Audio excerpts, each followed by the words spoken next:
Osun State Governor Baze University will be the flag bearer of the All Progressives Congress in the July 16th governorship election. The governor, who is seeking a second term in office, defeated Moshood Adeniyi and Yusuf Lasum to win the governorship primary on Saturday. The results were announced early this morning by Abdulrahman Abdulrazak, Kwara State Governor and Chairman of the Osun APC Primary Election Committee. Oyetola was adjudged to have polled 222,169 votes, while his closest challenger, Moshood Adeniyi, secured 12,921 votes, and Yusuf Lasum had just 460 votes. According to the Primary Election Committee, the total number of accredited voters stood at 247,207, while 235,550 votes were cast. The primary election were marred by allegations of widespread irregularities, while several party members also claim that their names were expunged from the voters' register. Before the result of that primary election was declared in the wee hours of the morning, our rights correspondent, Tokunbo Oyetunji, who has been covering the process, had a chat with News Night team. We're on the streets after monitoring the exercise all day. Of course, you know that the exercise closed at about 2-3 p.m. across the 332 ward polling centers across the states.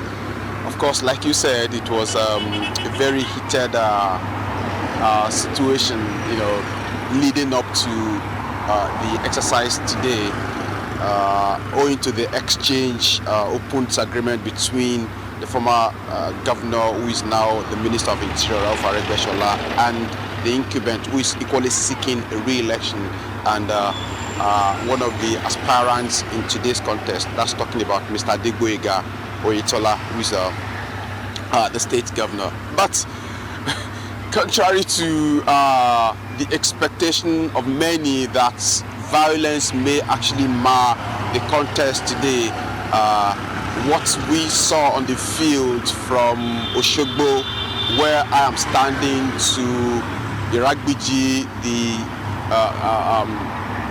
community where the governor Oyetola is from, to Ilobu, Iwo, Ilesha, reports from those places did not indicate any violence. What we saw as early as 8 a.m.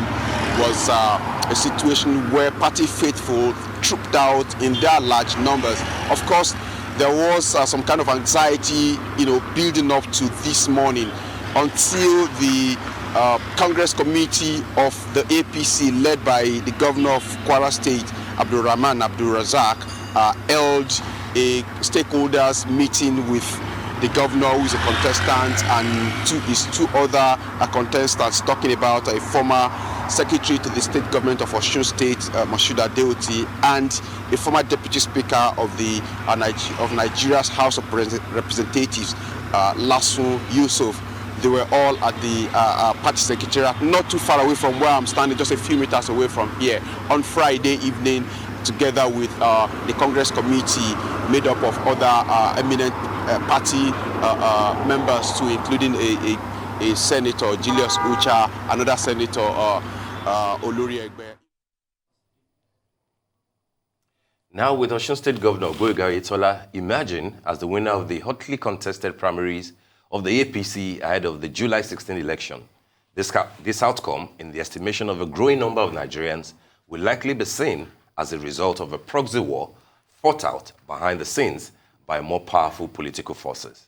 The constant linking of the strongman of Lagos politics, Bola Ahmed Tinubu, to the political selection process in Osun State seems to have become a factor that may ultimately decide the fate of APC in the southwest of Nigeria during the forthcoming general election in 2023.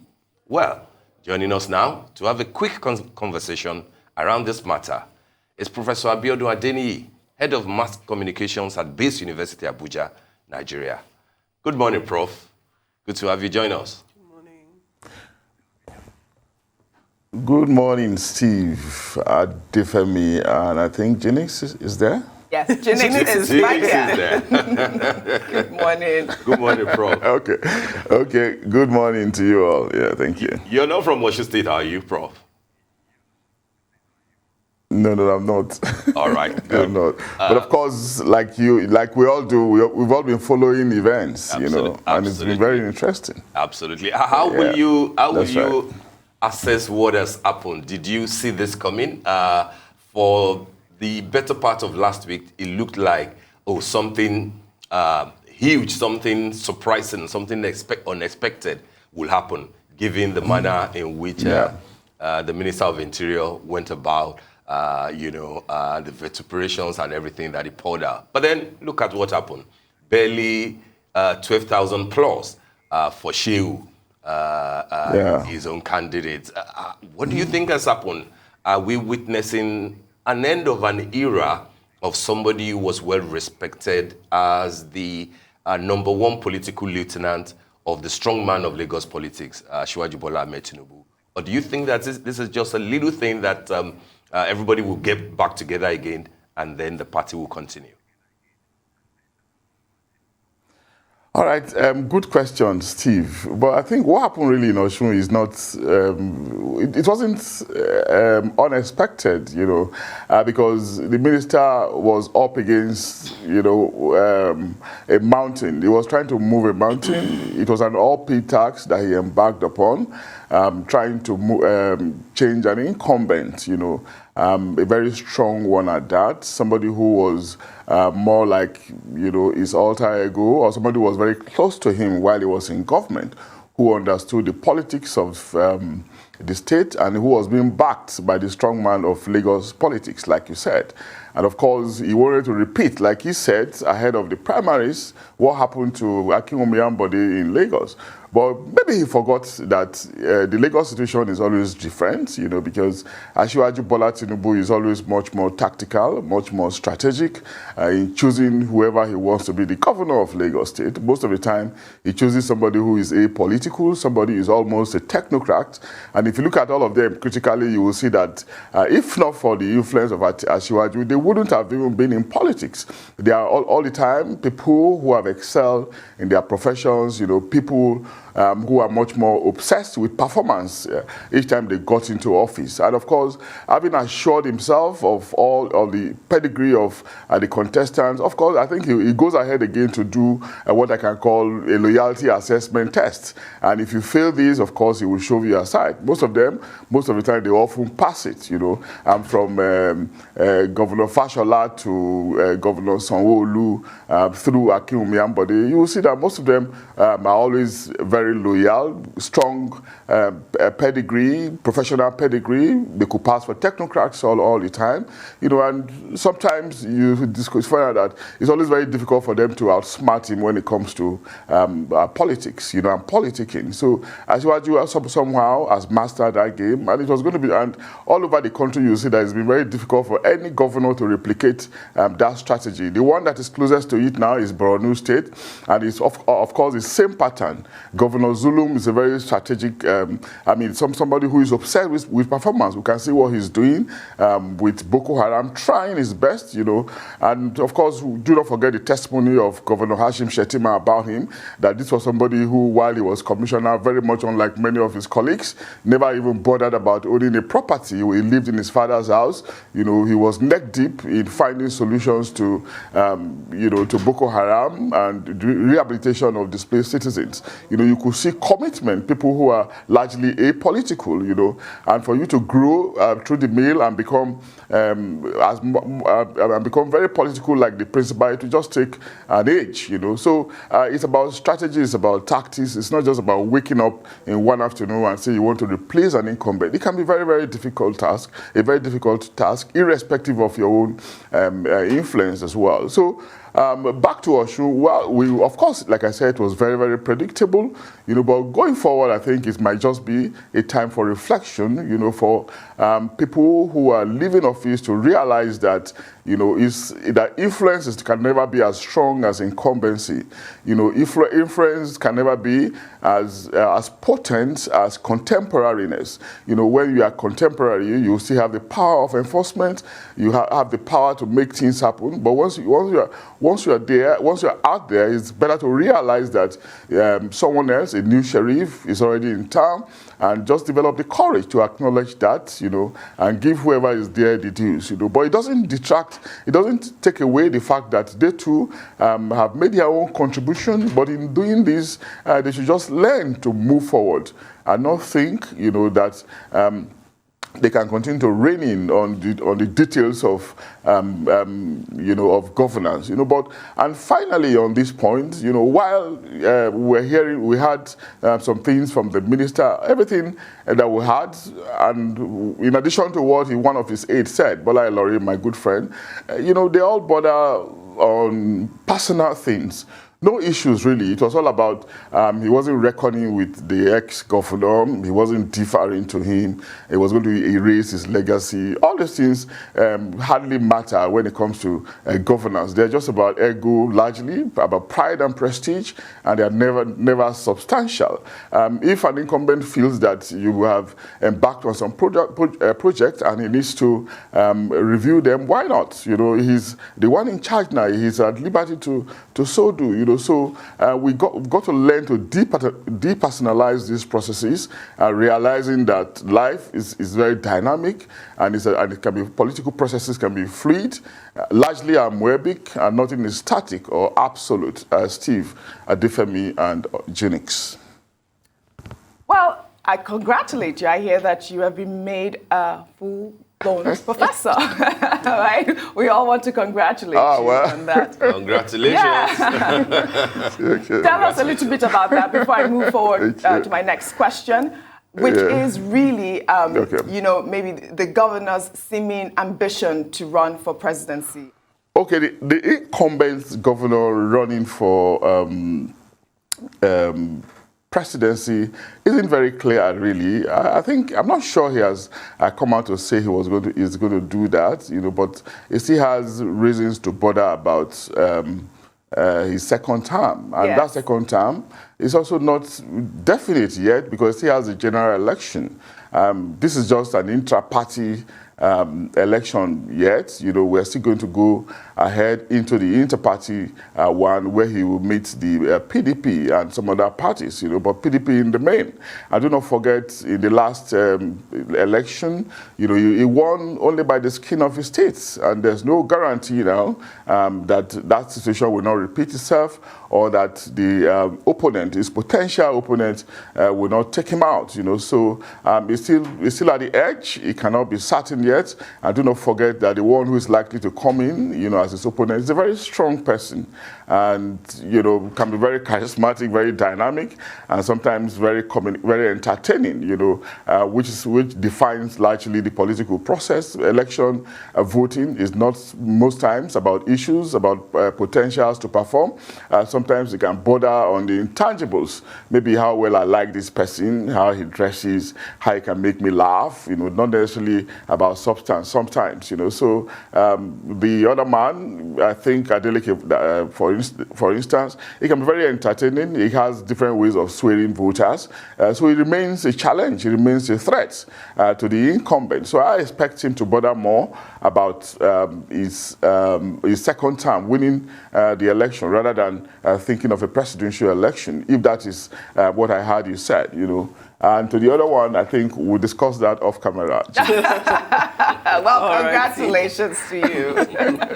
Big congratulations. All right. If we circle back to the topic at hand, we've all seen the results, and it does look as though Oyetola won that primary by a landslide. And while it seems as though you may not be too surprised by that margin, I wonder if you have any thoughts about whether anybody in the Aregbesola camp will be filing any type of appeal? Because we did have, is loyalists the correct term, on yesterday's show, and they said that while they can anticipate that the result would have been happening along these lines to their own detriment, they did say that it would be in their interest to file as many appeals as possible. Is that a direction you see those loyalists going to? Well, Adefemi, I do not expect them to just keep quiet. You know, do not forget that our system is still evolving, and people still shy away from congratulating the putative winner. Most of the time, people want to give excuses to explain away their loss. You know, we still lack the courage, largely, to accept that we have lost an election anytime we do. So I expect that to happen, you know, but do not forget that the parties also have their mechanism for reconciliation. You know, they have ways of resolving issues, and I'm aware that reconciliation committees, you know, are probably gone to work they are back in the office in Osun State. We expect some results, you know, afterwards. You know, we saw what happened in Ekiti as well. All the candidates that lost, you know, came out threatening fire and brimstone, but things are coming down now. Freed naps are coming down, you know, and we expect this to happen in Osun State too. But if they go protesting through the courts or through the media, I do not expect, I won't be surprised anyway. It's part of the process, you know. But if you look at Ekiti, for instance, we had an incumbent who couldn't run again, who was being accused of supporting somebody, you know. And of course, you wonder if, as a human being, if this can actually be denied these people, you know. And if we could witness that in Ekiti, then how much more in Osun State, where an incumbent is supposedly the beneficiary, a potential beneficiary of an election, you know. So it was a much more difficult task in Osun State, you know. So I even expect the reconciliation process to be easier in Osun than it was in Ekiti. So it's just a matter of time before they come together and move forward. Adefemi. All right, Prof, but you know that the election that brought Oyetola into power 4 years ago had to go into a rerun before he could defeat Adeleke of the PDP.